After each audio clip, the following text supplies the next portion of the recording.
This is Dave with cheapbooks.com. I am playing World of Tanks.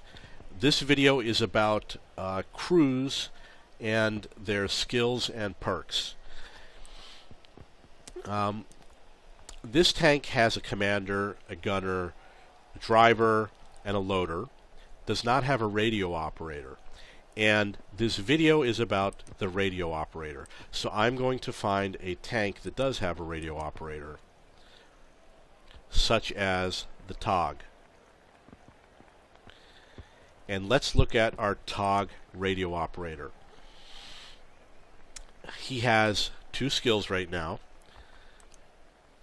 We have the common set of skills, and we have the radio operator skills and perks.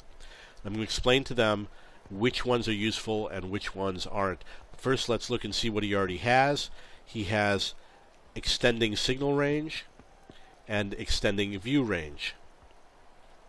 Now, your radio is always being used in the game, and it's a little bit more important when you have fewer allies. And the reason why is because when you have many allies, you've got a lot of people reporting enemy positions.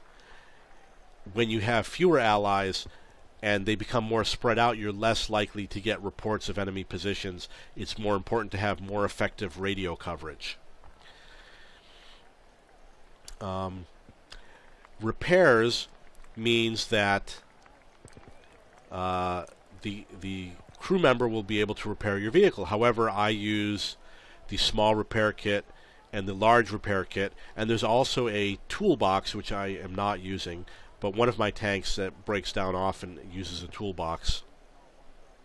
So I don't really need that to be on my crew members because I have repair kits. It's rare that my vehicles are damaged beyond my use of my two repair kits, but it does happen. So I would say it doesn't come into play often enough. Don't use it. Camouflage, you need to use camouflage constantly throughout the entire game. So I would say camouflage is a high priority for any of your crew members. Firefighting. How often does your tank catch fire? Your tank catches fire because either your ammo rack explodes, or your fuel tank explodes, or your engine gets shot. Most of which is in the rear of the tank, and a lot of which has to be because either someone is throwing high explosive rounds at you, or they hit you in the rear, or they aimed for your ammo rack, or they aimed for your fuel tank, or they aimed for your engine. It doesn't happen often enough in the game, but it might happen more often in Tier 9 and Tier 10 games. It might happen more often if you have a tank that has known weaknesses, and it might happen more often if the expert players know what they're doing, that the players that you're up against, such as in Clan Wars. So I would say that firefighting doesn't happen often enough. Don't worry about it, especially since I have the automatic fire extinguisher. But again, I don't even use the automatic fire extinguisher often enough. Perhaps I might switch to start using the large first aid kit. Brothers in Arms, in order for this to work, everybody in the tank has to have it. So all 6 of my crew members on the TOG would have to have it at 100% before it starts coming into play. So I would say, for the most part, don't use it, although there are people that do. Some people put it as their 5th skill, but it's something that you should not worry about unless you have a lot of room for skills. Maybe if you only have 2 crew members, it would be a lot easier because you only have to have 2 guys earn that skill. But don't use this unless you really, really want it and you really know how it works. And now we've got what's specific to the radio operator. We've got relaying, which helps all allied communications. We have extending the view range. We have boosting the signal. And we have call for vengeance, which means if your tank dies, if your tank is destroyed but the radio operator survives the tank being destroyed, then he has a few extra seconds to report enemy positions. What this will do is it will allow your allies to see where the enemy is for an extra 2 seconds. In theory, they have a chance to get another shot in, which will increase the chance that you will get spotting damage. So you have an extra opportunity for spotting damage with this after your tank gets destroyed. I'm assuming that the system does account for that properly. I don't know, but in theory it should.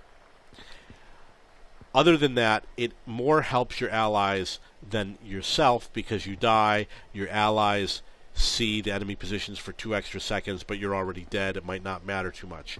So Call for Vengeance, I would say don't really worry about it unless you've got some sort of specialized role. Perhaps you're in a clan and your job is to spot, and you have a vehicle that's optimized for spotting, like an ELC or an AMX 1375 or a Bat Chat or something like that. I would say don't be too concerned about it. Maybe if you go SPG hunting for clan wars, maybe you would want that, because you can go spot enemy tanks, you can spot those enemy artillery, and your artillery has an extra 2 seconds to see where they are. Maybe it could be useful, but for the most part I would say don't worry about it for the average player. Signal boosting extends your signal range.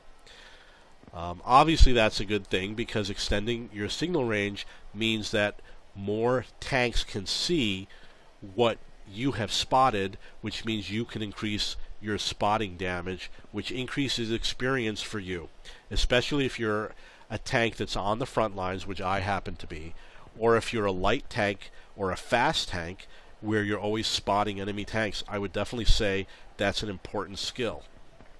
It will help you gain experience. Situational awareness extends your view range. That's always good. And relaying extends the signal range of allied communications. I'm really not sure exactly how this would benefit, for example, your own experience, things like that. It sounds like signal boosting for you, signal boosting for allied communications. I don't know how one would compare to the other in such a way to say that one is better than the other. I would say that relaying comes more into play near the end of the game when there's fewer allies on the field, because you need relaying becomes a lot more important. You start to stretch yourself thin. If I had to do it over again, what would I do? I would say situational awareness would be first. I would have it up at 100%. At this point on this tank, I would have it in the first location. I would say second, I would probably choose signal boosting. For example, if you're spotting and you have signal boosting, that means that you increase the chance that your artillery can see what you see. So if you're way on the other side of the map, you spot the enemy, you want your artillery to also see the enemy, let them assist you in hitting enemy targets and get the spotting damage. Now, there's one other issue that is important, and that is that as you get higher into the game, Tier 9 and Tier 10, those radios can extend almost all the way across the map. So signal boosting and relaying are less effective in higher tier tanks. When you get to Tier 9 and Tier 10, relaying might not matter at all. Signal boosting might not matter at all. It might matter more on a large map. Some maps, like Mines, I think is a small map.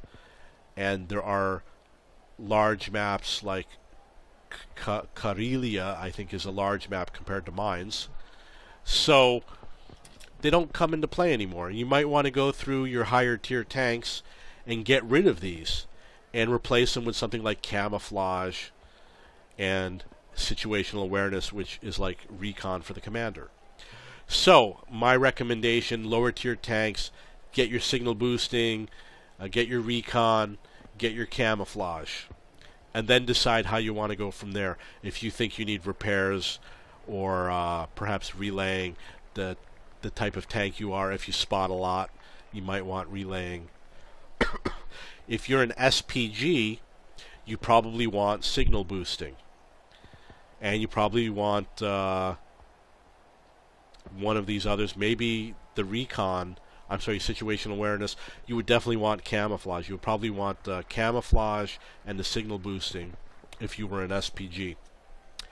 So those are my recommendations for the radio operator. I'm not going to make any changes to this one. I would like to, but I'm not going to pay the dollar to change it on this particular tank. I'm going to look through my other tanks. For example, my T-32. He's got more of an elaborate crew here.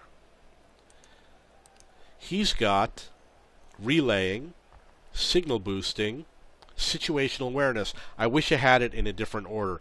I wish I had situational awareness first, and then signal boosting second, and maybe I would put camouflage third, but I don't have that, and I'm not going to worry about it. If you have any questions, please post them in the comments. Thank you.